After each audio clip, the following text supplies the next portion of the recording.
All right, Alexander, let's talk about some neocon diplomacy.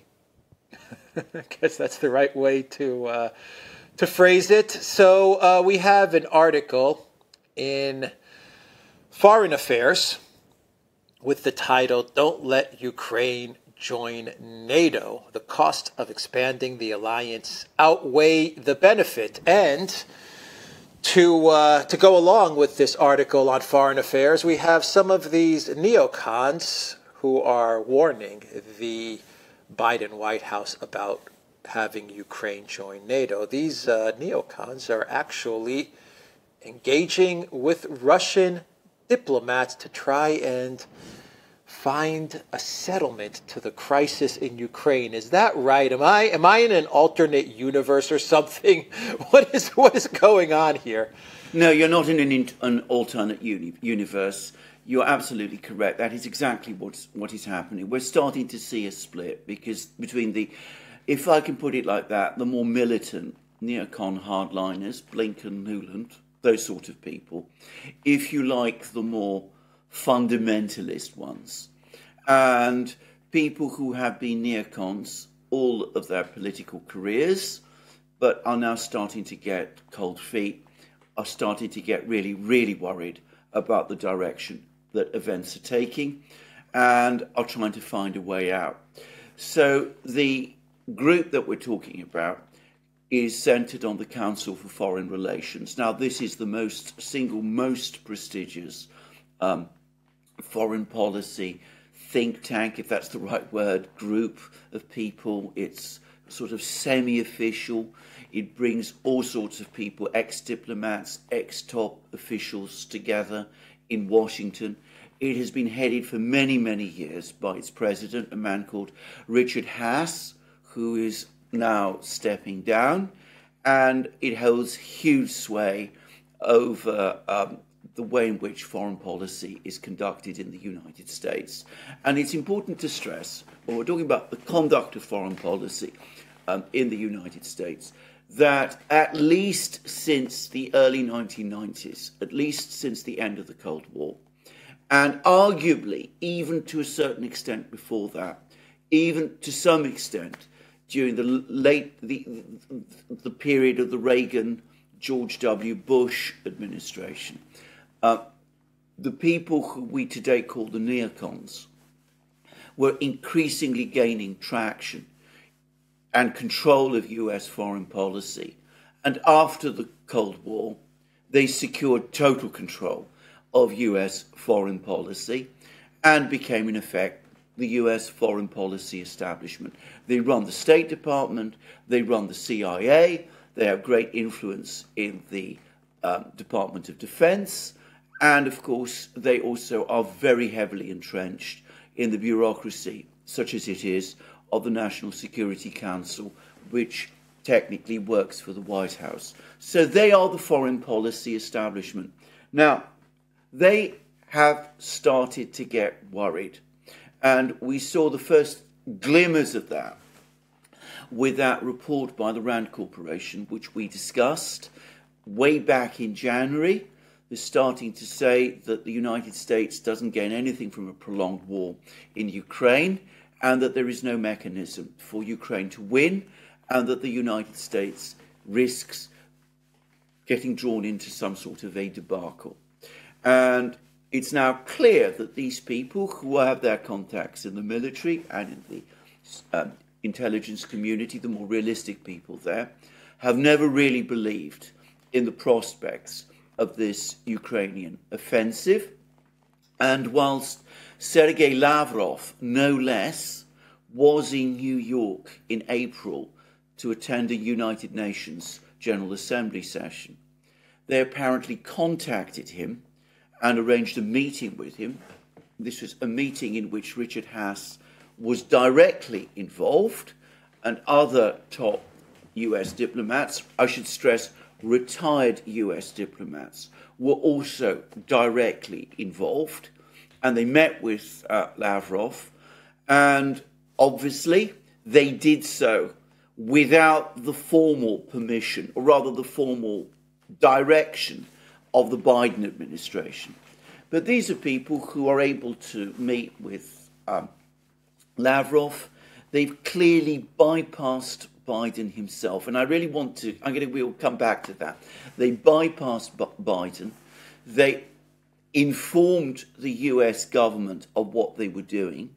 They reported on their meeting with Lavrov to the US government, to the State Department, the White House, the National Security Council. It seems as if they have maintained more contacts with the Russians since that April meeting and what they were doing. And this is no longer speculation, it's been reported by NBC and other places, is that they've been trying to find some way out of the Ukraine war. They've been talking with Lavrov, trying to explore with Lavrov, with the Russians, some mechanism for the United States to gain an off-ramp. And this latest article in Foreign Affairs, which is a magazine, it's one of the three big heavyweight foreign policy magazines in the United States. One is Foreign Affairs, the other, confusingly, is Foreign Policy. They're often muddled with each other. The third is the National Interest. Anyway, Foreign Affairs, perhaps the most prestigious of the three. An article has now appeared which clearly sets out their views. Don't let Ukraine into NATO. Ukrainian membership of NATO is a disastrous idea. It is a very high potential for drawing NATO into a war with Russia. That would put NATO in a disastrous position where they would have to decide either to go to war with Russia, which would mean World War III and the end of civilization, at least in the West, as we know it, or in the alternative, and this is clearly what they're worried about, is that there would be a massive climb down. The West would refuse to honour its Article 5 obligations to come to the defence of Ukraine, in which case NATO would not just be humiliated, but its entire purpose as an alliance would end. It would be exposed that Article 5 was a bluff, in which case NATO would collapse and the key structure holding together the Atlantic system, the American empire, if you prefer, would fall apart. So what they're saying is never Ukraine in NATO. And that's probably what they're telling the administration, and that's probably also what they're telling Lavrov. Now, of course, if this had been conceded before the war, if this had been agreed to when the Russians proposed those draft treaties back in December 2021, there wouldn't have been a war at all. Yeah, well, we had the agreement in place. We had many agreements in place, and it was always the Newland, Lincoln hardliners that always won out. Yes. But I think the second point that you made is what's driving this thinking, which is that that NATO, if Ukraine was to be led into NATO, then Article 5 would be exposed as a bluff. Yes. I cannot imagine. I say this now, but I would hope that if there were a scenario where Ukraine were given NATO membership or a pathway to NATO membership in this meeting in Vilnius, which I don't think is going to happen. I think it's clear that that's not going to be the case. But if it were the case, then many countries in Europe, especially many of the smaller countries in Europe, would not go to World War III over Ukraine. I can't see it. I can't see, for example, Greece going to war for Ukraine. I can't imagine. Of course, I could, the Mitsotakis government, we've talked at great length about the government in Greece, but the people, I think, would just, even people that support Ukraine in Greece would still not want to go to World War III. My point in all of this is that I think these neocons have realized that NATO is in jeopardy, And if NATO is in jeopardy, then the gravy train, the money, the military-industrial complex behind NATO is in jeopardy. And it's kind of the argument. It's kind of going to the Biden White House and saying, look, it would have been great if we destroyed Russia. It would have been great if we were able to balkanize Russia and to get our hands on all of the resources and all of these things that we've talked about as well at great lengths. But it didn't happen. So let's not destroy NATO as well, and let's not destroy this incredible money-making machine that we have in the process. I mean, I think at the end of the day, that's their thing. I don't know. You're absolutely right. That's exactly what's happened. I mean, the plan, and not just the plan, but the assumption behind the plan was that Russia was weak. So the idea was you get a war in Ukraine. I mean, I remember articles by people like Wes Mitchell in National Interest. He was actually talking about this plan. The plan was drag Russia into a war in Ukraine, impose overwhelming sanctions upon it, smash its economy, break it apart, break the economy, create a political crisis there, break the power of President Putin, cause his government to fall, and then, of course, gain control of Russian foreign policy, balkanize the country. This was the great plan. And I want to stress, this is not just our speculation. It's based upon actual writings by neocons. They've discussed this. I mean, that Wes Mitchell article that I discussed in the National Interest, which in my opinion has been much diluted and changed and altered since then, but in its original version, it set it all up, as I remember it, very, very clearly indeed. And if you go into the sort of undergrowths of neocon writings, you'll find that all over the place. And there's been piece after piece about the need to decolonize Russia, break up Russia, do all kinds of things, engineer regime change in Russia, statements that, even if whoever succeeds Putin is going to be at least as nationalistic as Putin, it's still better to get rid of Putin because Putin himself is what holds the whole thing together. So let's get him out of the way and everything will fall apart and we will triumph. So that was the plan, except it didn't work. It didn't work economically because the Russian economy proved to be much stronger than everybody expected. It didn't work militarily, as I think they thought it might in the summer and autumn of last year, when they drank all the stories that, the Russian military was incompetent, disorganized, demoralized, corrupt, all of those things, that Ukraine could actually win the war. It's clearly that hasn't happened. And so the people who retain a certain connection with reality, people like Richard Haass, are saying, my God, this was supposed to be an existential war for the Russians. It's now turned into an existential war for us. That was a point, by the way, made by the French theorist and sociologist Emmanuel Todd in the autumn of last year. It's important that we should say that because he said that. But anyway, these people, Richard Haass and co., are seeing that. And they say, my God, we can't risk this. This is a disaster. And we've got to find a way to stop.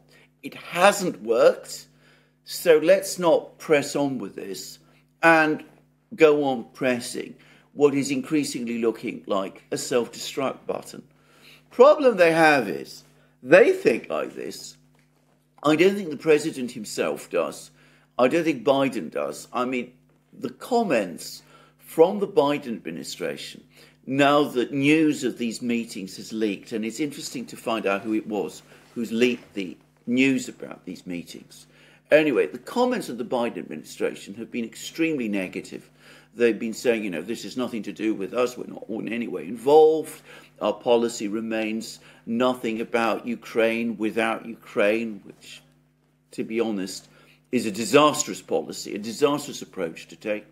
But anyway, I don't think the president himself is convinced. And, of course, the Nuland-Blinken axis isn't convinced either. But if we go back to the nearest comparable situation which existed when the United States was faced with a situation that bore some resemblance to this one, though nowhere near as critical, which is in the 1960s, at the time when it became clear that the United States could not achieve a military victory in Vietnam. It was precisely the same sort of people, the Richard Hasses of that time, who basically rebelled and who started saying, we've got to talk to the other side.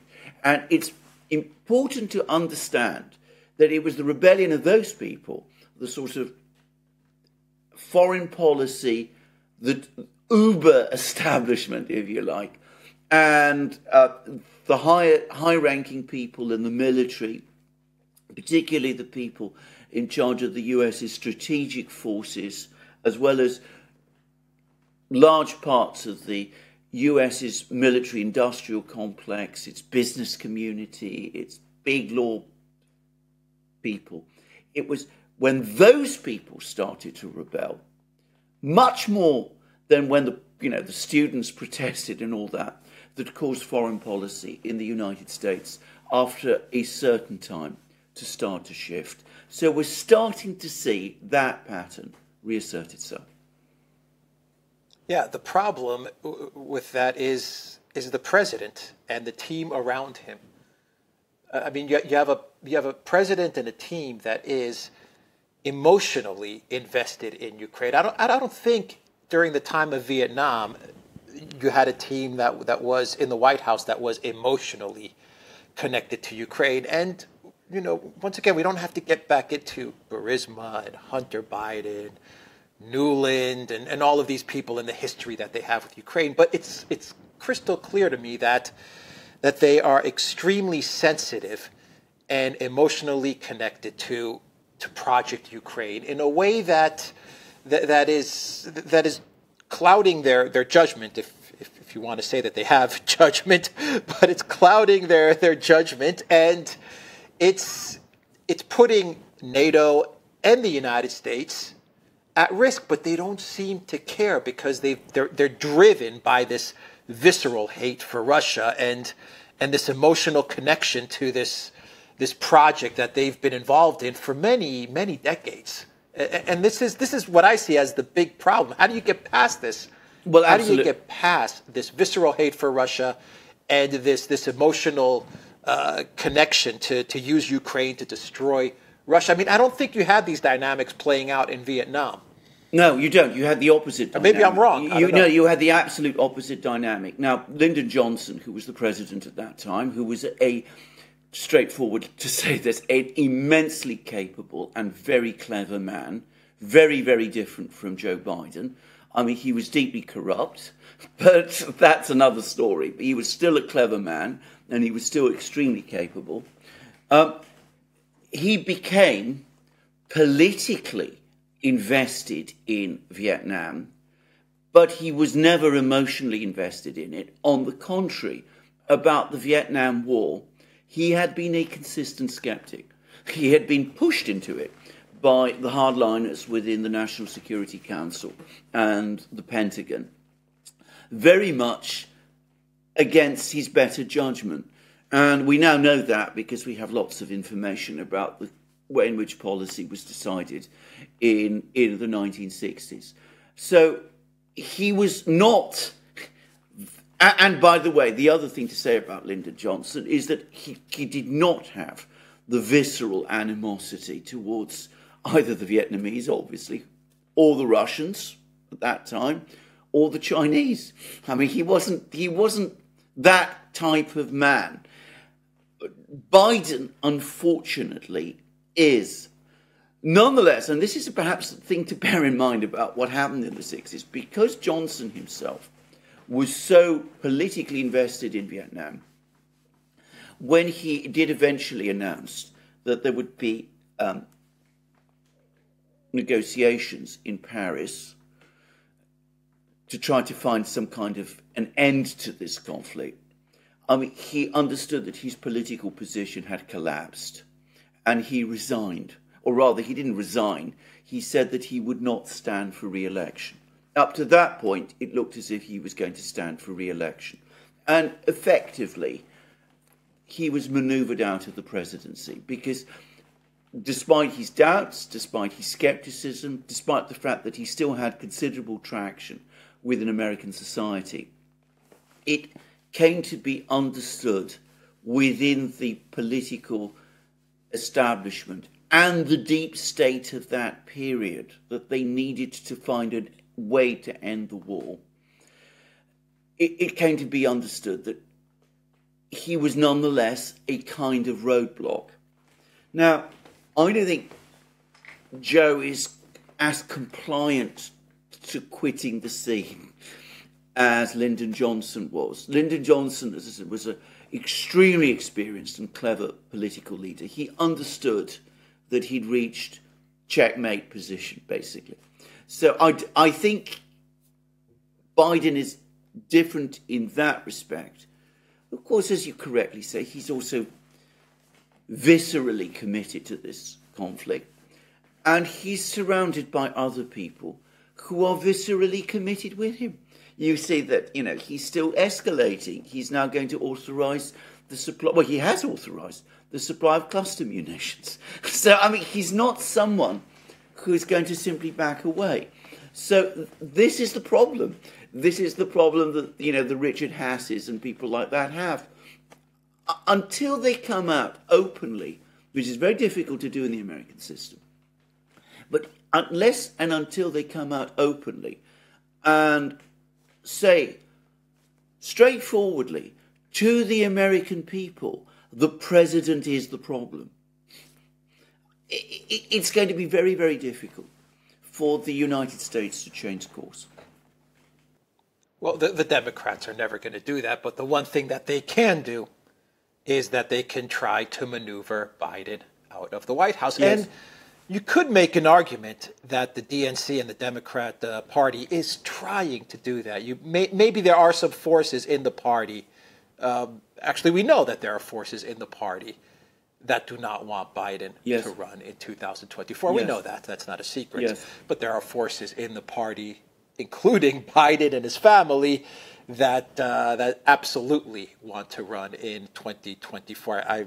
I believe that Biden's wife is one of the driving forces that wants to keep Biden in the office of the president. That's just my own belief. But even if you maneuver Biden out of the White House, you're stuck with a State Department that's infected with neocons. From top to bottom, it's full of these Hillary Clinton and Bill Clinton appointees who managed to stay there, whether it's Republican or Democrat. Yes. And I think there you have a huge obstacle. So, I throw the question to you. The only way that you're going to resolve Ukraine is either with some sort of a new administration and a cleaning house of the State Department, or a Russia victory, a victory which will definitively hobble, if not destroy NATO. Absolutely. Now, can I just say a few things? I don't know. I think you're absolutely right. But let's talk about some of the problems that the DNC has. Firstly, they have no simple and clear-cut alternative to Biden himself. Back in the 60s, when Johnson was, persuaded not to stand, or became clear to Johnson that he couldn't really stand, there was an alternative, and that was the Vice President, Hubert Humphrey, who was an experienced, veteran political leader, widely respected in the United States. He was a convincing candidate for the presidency in 1968. He didn't win. He lost the presidency largely because of the problems that existed at that time. But he actually came quite close to winning. And of course, the Democrats were able to control, even despite the fact that they lost the election, they still, after the election, remained in control of Congress. This time, the Democrats have no simple alternative. You can't just persuade Biden to step down, because then you have the other problem, which is Kamala Harris. And she's going to be very difficult to get her to step aside. And she is not, to say it straightforwardly, a convincing candidate for the presidency in 2024. Somebody who not only, even if they lose, they will not lose in a way that could undermine the Democrats' position in Congress, which is at least as important to them as holding on to the presidency itself. And there are various people who are talked about who might be alternatives to. I think the name that I'm starting to hear increasingly is Newsom, who is the governor of California. I mean, he seems to be the person that people are talking about. Not clear to me whether Newsom is even interested in the job and has even been sounded out. And I frankly think it's unlikely that he would want to take on either Biden or Kamala Harris. So they have that problem.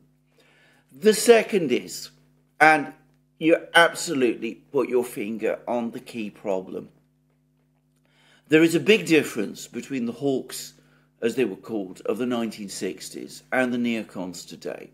The hawks of the 1960s were like the neocons of the Richard Haas type, people who had very strong, extreme pro-US hegemony positions, but who nonetheless had some connection to reality.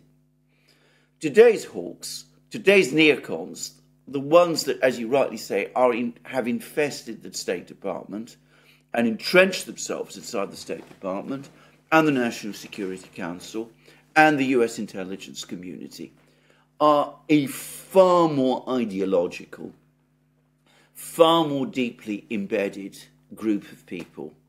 And they will provide always a push towards taking maximalist positions. And in the event that they see an attempt to shift the president out of office in order to open the way for negotiations with Russia, they will act as a phalanx to protect him. So it's a different, completely different political setup in Washington today. You can see some of the same people who had, the kind of people who had doubts in the late 60s, having the same kind of doubts today, trying to explore ways out. But they are less influential today, in today's Washington, than they were in the 1960s. And the Democratic Party, institutionally, is much weaker today than it was then. It doesn't have the ability to simply push a powerful and strong president, which is what Lyndon Johnson was, and replace it with somebody convincing, because the convincing people are simply not there this time. So it's a very, very difficult situation that they have, and they have a very short time span in which to do it. And of course the danger is that what we're going to see over the next couple of weeks and months is more rancor and argument and tension within the administration and between the administration and some of the European allies. But remember, not all of the European allies want to see a de-escalation with Russia. Some do. Austria has come out, spoken about it. France might do fairly soon, especially if the Macron government collapses, which is not impossible. Some might do. But, within Germany, for example, the coalition is split. There might be some people in the SPD and the FPD, the Liberal Party, who are prepared to look at this whole situation again. But the Baerbock-Habeck axis is not going to want to do that. So, it's a much more difficult situation. And the risk is that because you can't change course for all these institutional reasons, we will come back to the default position, which is further escalation. Cluster bombs, TACMS missiles, F-16s, keep your finger crossed, say to yourself, well, the Prigozhin affair wasn't a flash in the pan by some eccentric oligarch. It was actually a sign of cracks within the political system in Russia.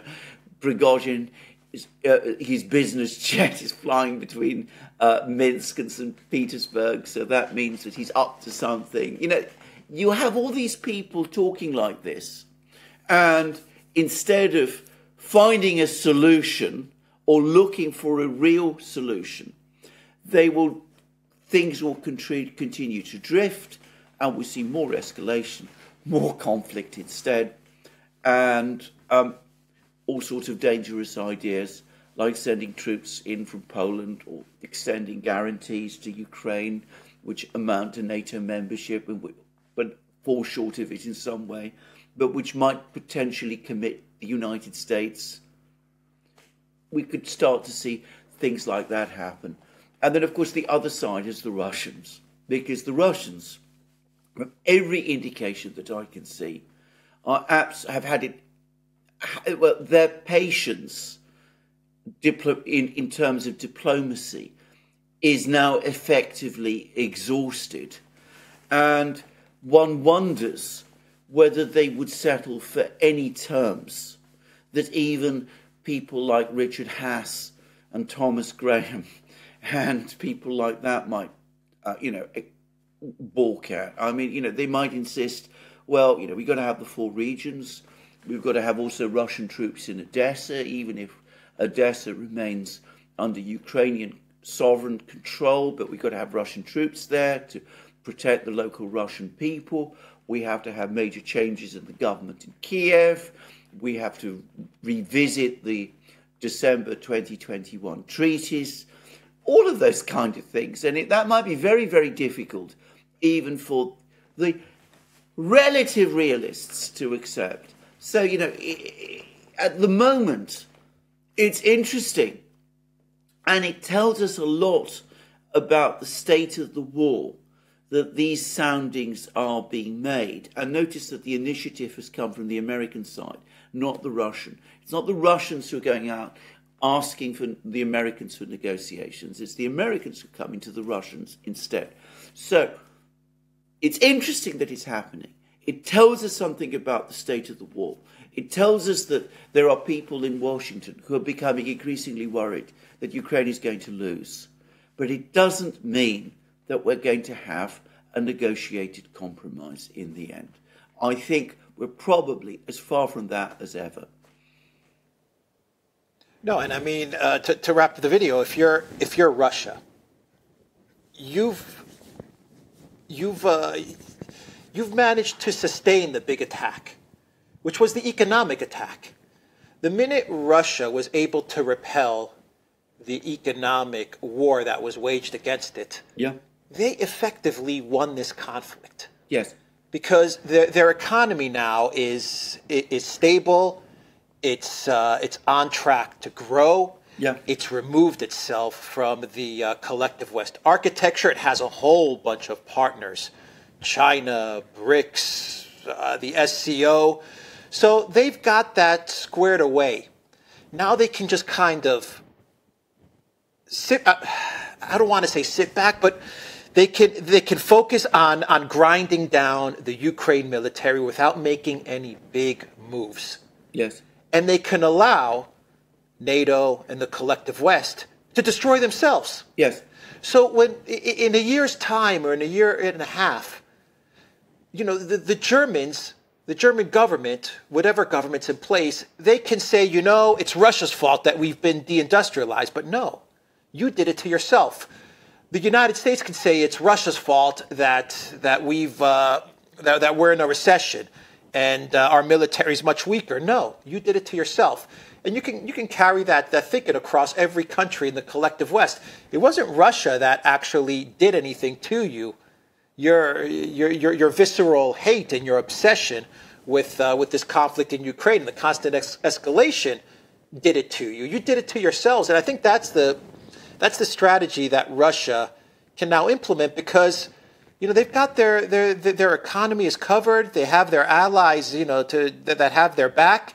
And they can now just focus on the special military operation. That's what you hear from Peskov and from Lavrov constantly. Yeah. The goals of the special military operation will be achieved. To me, that's the Russians saying, you know, we're just going to continue to grind down the Ukraine military. If it's NATO, we'll grind down NATO. If it's mercenaries, we'll grind down mercenaries.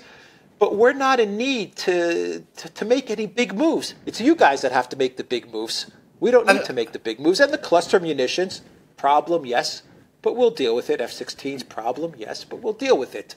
I mean, this is the way I'm looking at it. I think this is the way Russia's looking at it. Absolutely. The minute they won the economic war, which they won, it was pretty much game over. Absolutely. Can I just add to that? And I agree with every point you've just made, but there's a further point to make as well, which is, of course, people always forget that Vladimir Putin and his officials in the Kremlin have to take something else into account, which is Russian public opinion. Now, Russians have fought in this war. Russians have died in this war. They now sense that they're winning. I mean, this is now... I think it's not just, you know, people in the Kremlin or the defense ministry, but I think it's now general feeling within Russian society that, you know, they're winning. So from Putin's point of view, if he cuts a deal with the West, which is, as far as most Russians are concerned, gone back on every single deal that the Russians ever made with them, but if he does another deal with the West, if he agrees with a Minsk III type agreement, I'm not saying it would be a Minsk III, but if he comes up with something like that, they will turn on him. They will say, what was all that for? Why are you stealing defeat, taking defeat from the jaws of victory? I mean, we're almost there. You know, we're happy. We're all united behind you. We want to see this thing go through to the end. We're grinding the Ukrainians down. We're putting the West in their place. Our economy is stable. All is going well.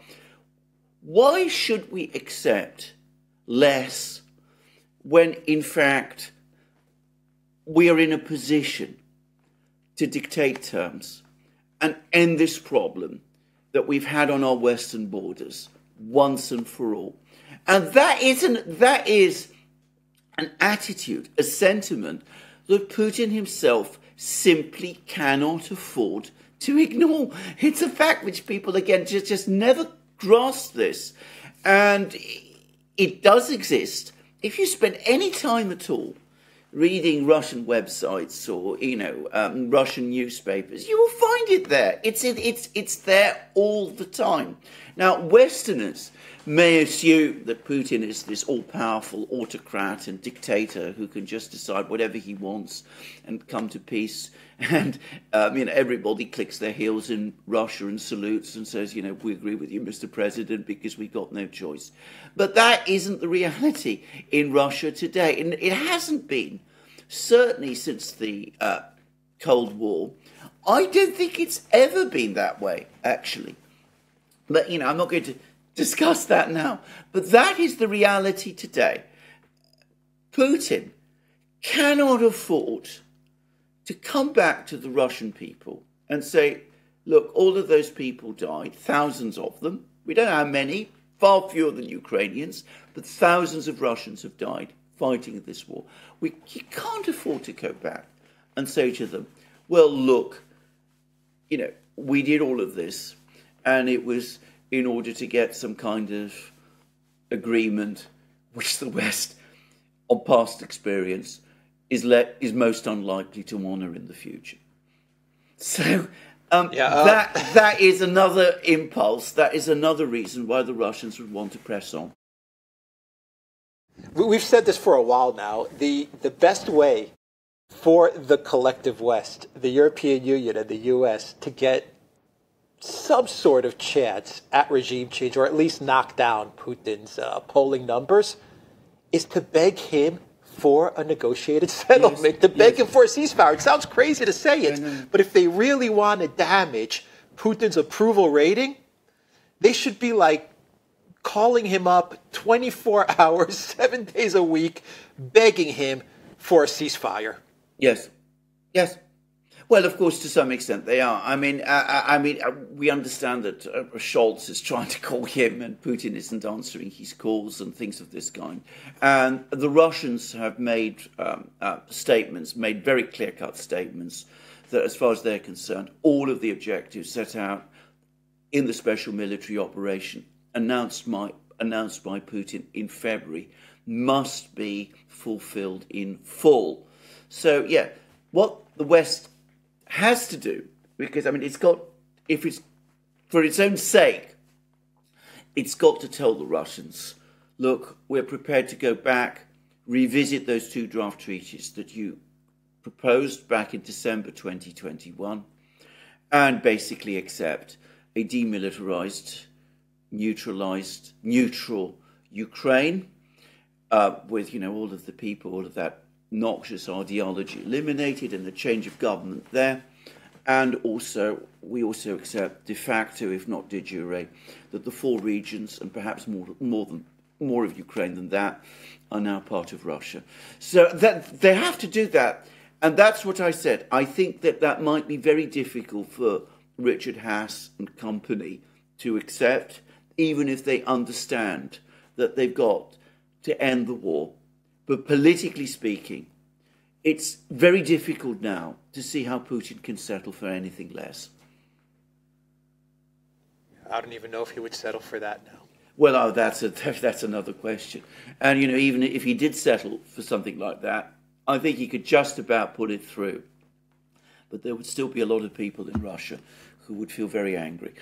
He would take a hit. He would take a hit. He would have to expend some political capital. He would have to expend some political capital to do it. He might do it. He might do it because he might say, well, you know, I'm going to take what I can. I don't want to overextend myself. This is in our interest. We don't want to control the whole of Ukraine because that would be problematical. And besides, if we don't settle for this, then our friends in Beijing and Delhi and Ankara and Tehran might not be happy. So, I mean, he might do that, but that's the limit, in my opinion, to how far he would be prepared to go. Because if he went further, he would be inviting real political risks at home. And the one thing that Vladimir Putin has consistently shown is that he's not prepared to take risks with Russia's domestic stability. Yeah, a final question. Have you seen any indication, though, that the West is even remotely proposing such a return to the March, April agreements? I mean, I haven't seen any indication that they're even considering going there. No, I mean, they've all taken pretty much maximalist views as far as a ceasefire is concerned. Even Scholz. The only people who have spoken, who perhaps are looking at this, are Richard Haass and company. And remember, at the moment, this is an informal initiative. It hasn't been formally endorsed by the White House. Now, these are powerful, influential people. They probably speak for a lot of people within the US political system, principally deep state people, by the way. I mean, they are, in effect, the epitome of the deep state in the United States. But if you're talking about political leaders in the West, no, they continue to go along with the maximalist demands that the Ukrainians continue to make. All right. We will end the video there. TheDuran.locals.com. We are on ODYSEE, Rumble, BitChute, Telegram, and Rockfin. And go to the Duran shop. 10% off. Use the code GOODDAY. Take care.